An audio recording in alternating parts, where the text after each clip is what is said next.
अतीक अहमद फिलहाल साबरमती जेल में अपने दिन काट रहा है, ये तो आपको पता है।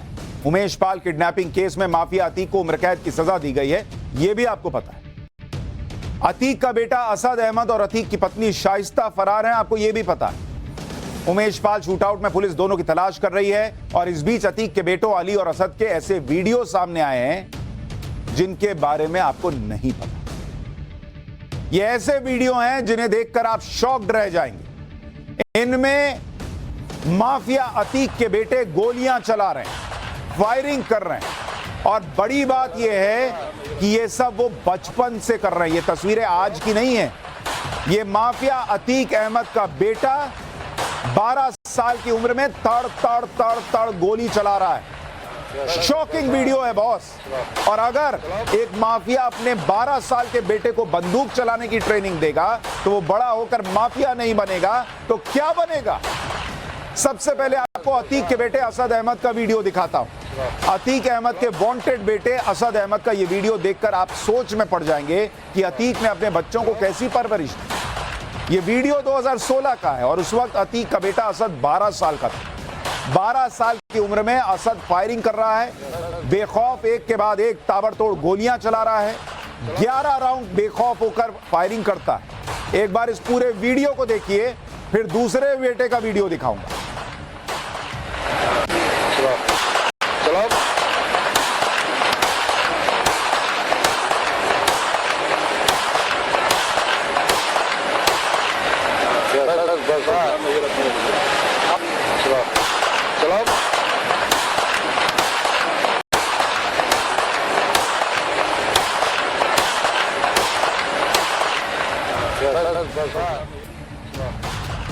आपका बच्चा कहीं पार्टी में जाता होगा तो आप क्या बोलते हैं? बेटा पोयम बता दो सुनाकर, बेटा डांस करके दिखा दो, बेटा क्लास में क्या करते हो ये बता दो। माफिया का बेटा बंदूक चलाकर देख रहा है और आसपास लोग बैठकर देख रहे हैं कि वाह क्या बंदूक चला रहा। मतलब उसको बनाना ही इनको मर्डरर। एक बार के लिए हो सकता है कि खुद माफिया बन गया तो ये सोचता हूं नहीं मेरे बच्चे इस लाइन में नहीं आएंगे। अरे 12 साल के बच्चे से बंदूक चलवा रहा है, वो क्या ही चाहता था। ये वीडियो 2016 में हुए असद के मामा की शादी का है। इस शादी में अतीक अहमद गैंग ने जो हंगामा मचाया था कि आज भी लोग याद करके कांप जाते हैं। इसी शादी में अतीक गैंग ने जो किया था वो आपको आगे बताऊंगा। असद ने फायरिंग की तो अतीक का दूसरा बेटा अली कैसे पीछे रहता। इसी शादी में अली अहमद का वीडियो भी सामने आया। अली अहमद भी उस वक्त 12-13 साल का था। शादी में अतीक के गुर्गों की भीड़ में उसका बेटा अली खड़ा है। अशरफ अली को बुलाता है, ये देखिए, बुलाकर उसको बंदूक दे रहा है। उसके बाद अली अपने चाचा अशरफ के पास आता है। अशरफ अपनी पिस्तौल अली को फायर करने के लिए देता है। पहली बार में अली से फायर ही नहीं होता। उसके बाद अशरफ फिर से पिस्तौल को लोड करके देता है, जिसके बाद अतीक का बेटा अली एक के बाद एक 6 बार फायरिंग करता है। गोलियां चलाने के बाद अली की पीठ भी थपथपाई जाती है। एक बार वीडियो देखिए।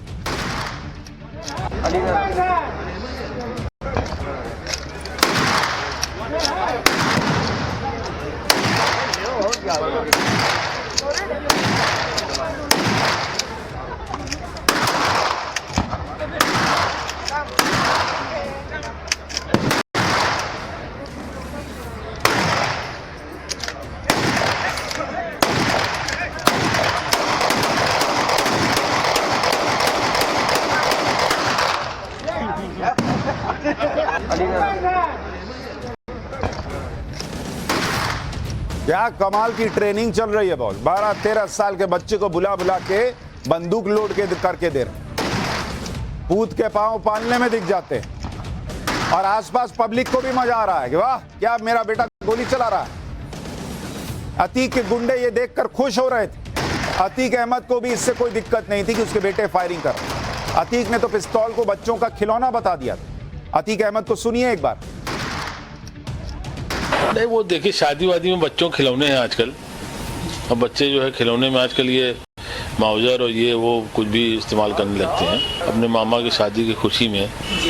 तो वो कुछ अब खिलौने भी ऐसे आ गए हैं जो लगते हैं बिल्कुल ओरिजिनल। तो चला रहा था। नहीं वो देखिए शादी वादी में बच्चों खिलौने हैं। ये बच्चों के खिलौने। आम आदमी का, शरीफ आदमी का बच्चा ऐसा खिलौना मांग ले, 4 कान के नीचे देगा बाप। और यहां बाप डिफेंड कर रहा है क्या? बच्चों के खिलौने हैं। तो जब बच्चा को ऐसा खिलौना दीजिएगा तो उसको जिंदगी और मौत खिलौने जैसी ही लगेगी, गेम लगेगा सब। जिस शादी में अतीक के बेटों ने फायरिंग की थी वो अतीक की पत्नी शाइस्ता के भाई की शादी थी, यानी इन बच्चों के मामा की। इस शादी में माफिया अतीक का पूरा परिवार शामिल हुआ था। अतीक गैंग के कई खतरनाक शूटर और गुंडे भी शादी में शामिल हुए। प्रयागराज के झूसी इलाके में यह शादी हुई थी और शादी में अतीक के गुंडों ने जमकर फायरिंग की थी। अतीक के गुंडों ने शादी में 150 से ज्यादा राउंड फायरिंग की। इस वीडियो में अतीक गैंग के लोग फायरिंग करते हुए आपको दिख रहे हैं। एक बार आवाज सुनिए गोलियों की, जो थमती ही नहीं है। ऐसा लगता है वो लड़ी वाला किसी ने चटाई बम छोड़ दिया, ऐसा लग रहा है कहीं गैंग वॉर हो गई। लगातार फायरिंग, झूसी में हलचल मच गई। बॉस की ये हो क्या रहा है?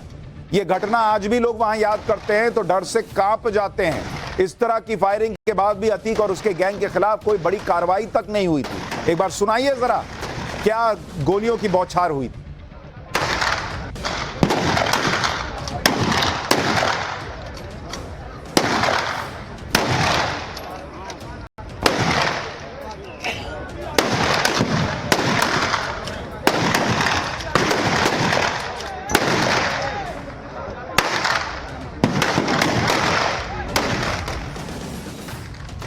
आम आदमी की शादी में डीजे का वॉल्यूम थोड़ा तेज कर लीजिए, पुलिस आती है।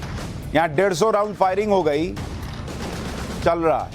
अतीक के बेटों ने 12-13 साल की उम्र से बंदूक चलाना शुरू कर दिया और बड़े होकर माफिया अतीक के नाम पर अपनी दबंगई दिखाने लगे। आपको एक वीडियो दिखाता हूं जिसमें अतीक के दोनों बेटे असद और अली दिख रहे हैं। इसमें उमेश पाल की हत्या का आरोपी गुड्डू मुस्लिम भी दिख रहा है। यह वीडियो 2022 विधानसभा चुनाव के दौरान प्रचार का है।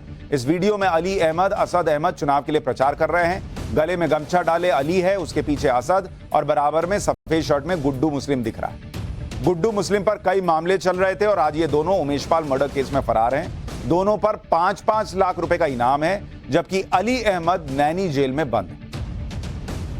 आपको अतीक अहमद के बेटे असद अहमद की क्राइम हिस्ट्री भी बताता हूं, जो आज की तारीख में यूपी का सबसे बड़ा मोस्ट वांटेड माफिया बन चुका है। भाई 12-13 साल की उम्र से बंदूक चला रहा है तो मोस्ट वांटेड ही बनेगा, कंपनी का best employee of the year थोड़ी बनेगा। असद अहमद बचपन से ही हथियारों का शौकीन रहा, पिस्तौल और राइफल चलाना उसके लिए आम बात। असद अहमद ने 2018 में अतीक गैंग को संभालना शुरू कर दिया था।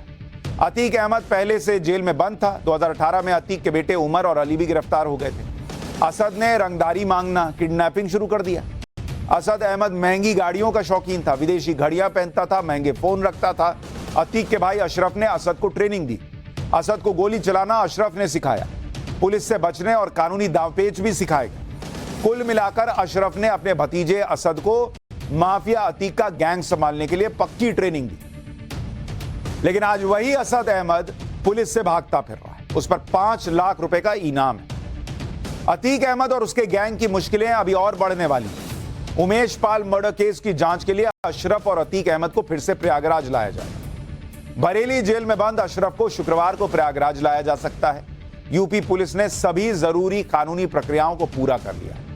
अशरफ को प्रयागराज में सीजीएम कोर्ट में पेश किया जाएगा। उमेश पाल केस में पुलिस कोर्ट में अशरफ की रिमांड मांगेगी। अतीक अहमद जो साबरमती जेल में है उसे भी प्रयागराज लाया जाएगा। इन लोगों का जीवन आने जाने में ही कट रहा है और उस पुलिस वाली वैन में बैठकर आने में सोचिए क्या ही आनंद आता होगा जब उछलती होगी गाड़ी। उमेश पाल मर्डर केस में आरोपी है अतीक अहमद। प्रयागराज पुलिस ने साबरमती जेल में अतीक का वारंट पेश कर दिया। वारंट के सत्यापन के बाद अतीक को प्रयागराज लाया जाएगा। अतीक को प्रयागराज लाने के लिए पुलिस ने तैयारी भी कर ली, यानी इन दोनों माफिया भाइयों का बरेली और अहमदाबाद से प्रयागराज का चक्कर चलता रहेगा। माफिया अतीक की पत्नी शाइस्ता परवीन भी उमेश पाल मर्डर केस में फरार है। शाइस्ता पर 25,000 रुपए का इनाम है। पुलिस से बचने के लिए शाइस्ता ने कोर्ट में अग्रिम जमानत की अर्जी लगाई थी। एमपी एमएलए कोर्ट ने शाइस्ता परवीन की जमानत याचिका खारिज कर दी। अपराध की गंभीरता को देखते हुए कोर्ट ने शाइस्ता को अग्रिम जमानत देने से मना कर दिया। शाइस्ता परवीन पर आरोप है कि अतीक के जेल जाने के बाद से गैंग के फाइनेंस और शूटर से डीलिंग वो खुद करती थी। उमेश पाल मर्डर केस की साजिश में भी शाइस्ता परवीन शामिल थी। मतलब पूरी फैमिली ही वही है भाई। उसके खिलाफ एफआईआर भी दर्ज है, जिसके बाद से वो फरार चल रही है और अब कोर्ट ने भी उसे राहत देने से इनकार कर दिया। अतीक अहमद के गैंग की कमर टूट चुकी है। अतीक के खास लोग जो पुलिस से बचे हुए हैं वो अतीक के नाम पर लोगों को धमकी दे रहे हैं। अतीक के खास और करीबी गुर्गा है असाद कालिया, जो प्रॉपर्टी डीलिंग का काम करता है। उसने प्रयागराज के एक वकील से रंगदारी मांगी है। असाद कालिया के गुंडों ने पिस्तौल दिखाकर धमकी दी। फोन पर वकील की बात कालिया से कराई। असाद कालिया ने वकील को फोन पर धमका दिया। वकील से जमीन अपने नाम करने के लिए कहा। 10 लाख रुपए का गुंडा टैक्स भी मांग लिया। नहीं देने पर जान से मारने की धमकी दी। कहा उमेश पाल की तरह जान से मार देंगे। असाद कालिया के बारे में आपको जानकारी दे देता हूं कि यह है कौन। अतीक का करीबी फाइनेंसर है। अतीक के लिए पैसों का इंतजाम करता है। अतीक के लिए जमीन पर अवैध कब्जा करता है। 2021 में रंगदारी के एक मामले में फरार है। पुलिस ने असाद पर 25,000 का इनाम रखा हुआ है। इस मामले में वकील ने पुलिस में एफआईआर दर्ज करा दी है, क्योंकि अब लोगों को कॉन्फिडेंस आ रहा है कि भाई इन लोगों से डरना क्या है, पुलिस काम करेगी। तो उसने तुरंत एफआईआर करा दी। पुलिस का कहना है कि जल्दी ही आरोपी को गिरफ्तार किया जाएगा और उसे कड़ी सजा दी जाएगी। तो ये पिछले 1 साल से ज्यादा समय से रूस यूक्रेन युद्ध चल रहा है। इस युद्ध में दुनिया ने कई खतरनाक हथियार देखे, कई ऐसे मिलिट्री व्हीकल्स भी देखे जो बेहद खतरनाक। लेकिन आज आपको उन मिलिट्री व्हीकल्स और हथियारों के बारे में बताऊंगा जो अपनी ताकत से दुश्मनों का खात्मा करने के साथ साथ मुसीबत में लोगों की जान भी बचा सकते हैं। ऐसे ऐसे हथियार आपको दिखाऊंगा जो आपने शायद देखे भी नहीं। अमेरिका का B-2 स्पिरिट बॉम्बर दुनिया का सबसे खतरनाक और घातक बॉम्बर जेट माना जाता है। इस बॉम्बर को आपने कई हॉलीवुड फिल्मों में भी देखा होगा। यह तस्वीर देखिए, दुनिया का सबसे खतरनाक बॉम्बर। ऐसा लग रहा है जैसे वो फिल्मों में जो आसमान से आते हैं आपके एलियंस, उनका विमान नहीं दिखाता, ऐसा ही टाइप दिखाता है। ये यहां सच्चा विमान है। Independence day, iron man 2, rampage और कैप्टन मार्वल जैसी फिल्मों में यह बॉम्बर दिखाया गया है। B-2 spirit bomber stealth technique से बना हुआ है और दुनिया का सबसे महंगा स्टील्थ बॉम्बर है। स्टील्थ बॉम्बर वो होते हैं जिनको रडार भी पकड़ नहीं पाता। ये इतना खतरनाक है कि अमेरिका ने इसे किसी भी देश को बेचा ही नहीं। दिखने में किसी बड़ी सी चिड़िया की तरह दिखाई देता है। इसके विंग्स की चौड़ाई 172 फीट है। इसे अमेरिका की नॉर्थरॉप ग्रुमैन कंपनी ने तैयार किया है। ग्रुमैन कंपनी B-2 स्पिरिट 16 परमाणु बम ले जा सकता है। दुश्मन के एयर डिफेंस को चकमा दे सकता है। 1000 किलो के परंपरागत बम भी कैरी कर सकता है। फ्लाइंग रेंज 19,000 किलोमीटर है। एक B-2 स्पिरिट की कीमत 17,500 करोड़ रुपए से ज्यादा होती है। अमेरिका के पास 20 से ज्यादा B-2 स्पिरिट स्टील्थ बॉम्बर है। कोसोवा, इराक, अफगानिस्तान और लीबिया में युद्ध और स्ट्राइक के दौरान इस बॉम्बर ने अपनी ताकत दिखाई। अब आपको एक ऐसा जहाज दिखाता हूं जो एक बड़ी सी मछली की तरह दिखाई देता है। यह अमेरिकी स्पेस एजेंसी नासा का सुपर गपी प्लेन। यह प्लेन देखिए, आपने ऐसा प्लेन नहीं देखा होगा। ऐसा लग रहा है वेल मछली को प्लेन बना दिया। यह दुनिया के सबसे बड़े मालवाहक विमानों में से एक है। इसका इस्तेमाल नासा बड़े बड़े रॉकेट के ट्रांसपोर्ट के लिए करता है। इस जहाज में आसानी से 25 फीट की ऊंचाई और चौड़ाई वाले 23,000 किलो वजनी सामान को रखा जा सकता है। यह बोइंग 377 के प्लेटफॉर्म पर बनाया गया है।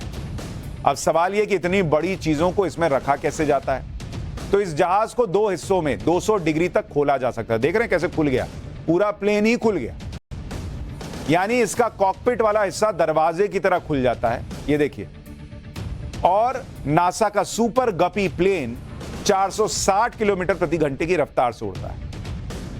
ऐसे विमानों ने मालगाड़ी और पानी के जहाजों से छुटकारा दिलाया, जो काफी धीमी रफ्तार से चीजों को एक जगह से दूसरी जगह पहुंचाते थे। अब आपको टैंक दिखाता हूं जो मिनटों में पुल बन सकता है।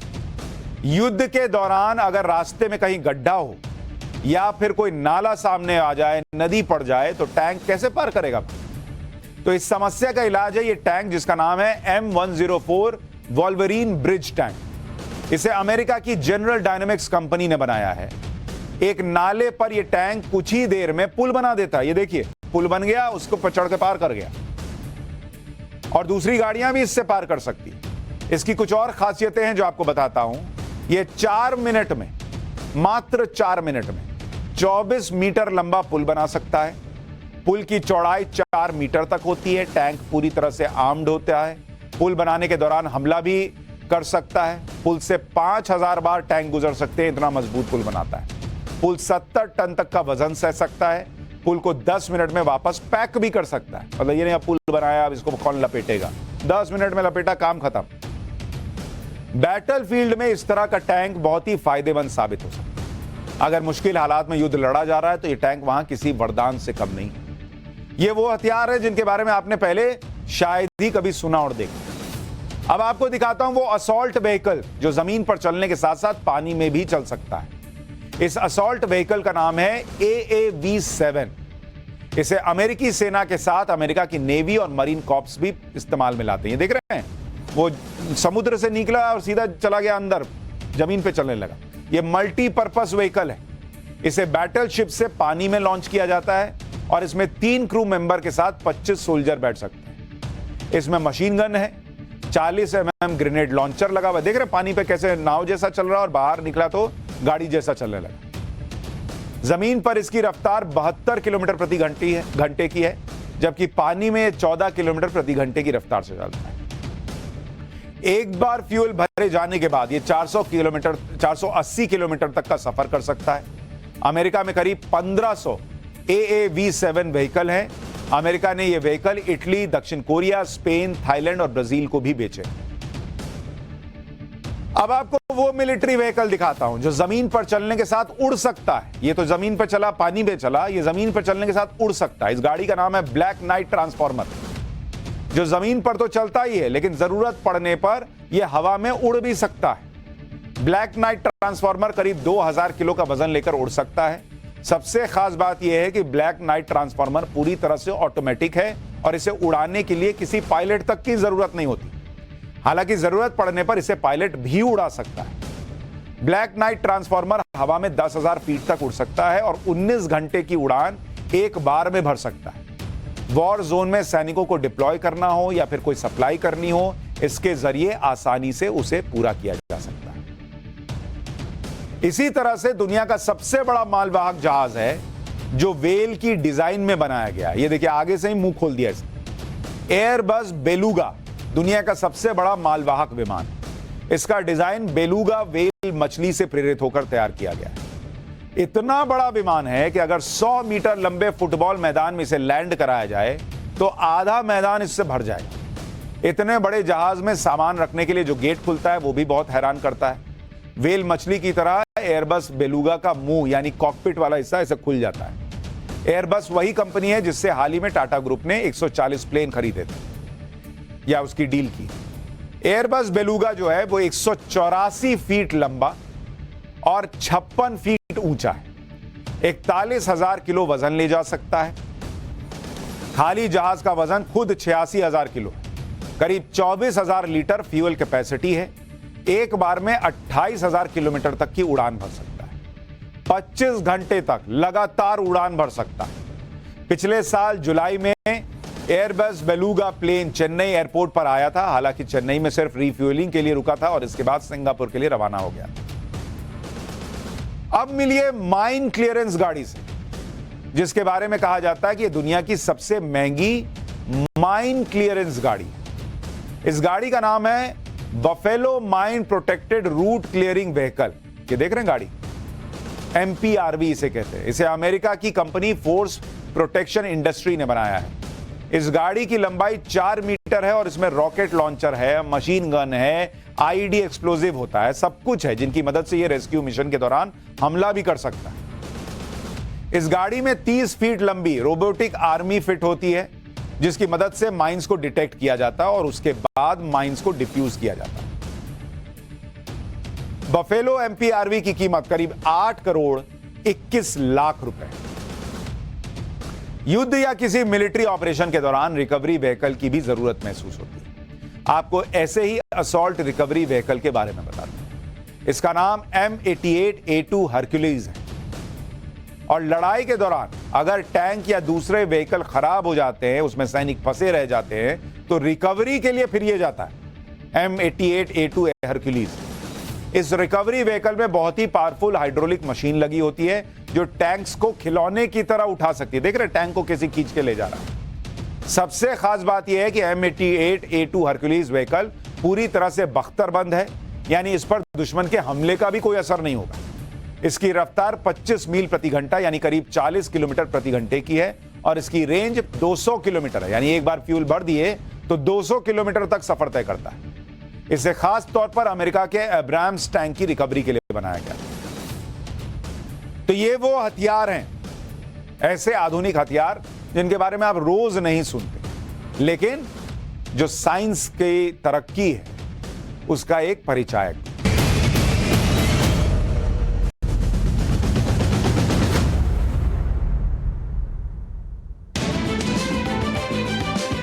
दिल्ली के सेक्रेड हार्ट चर्च पहुंचे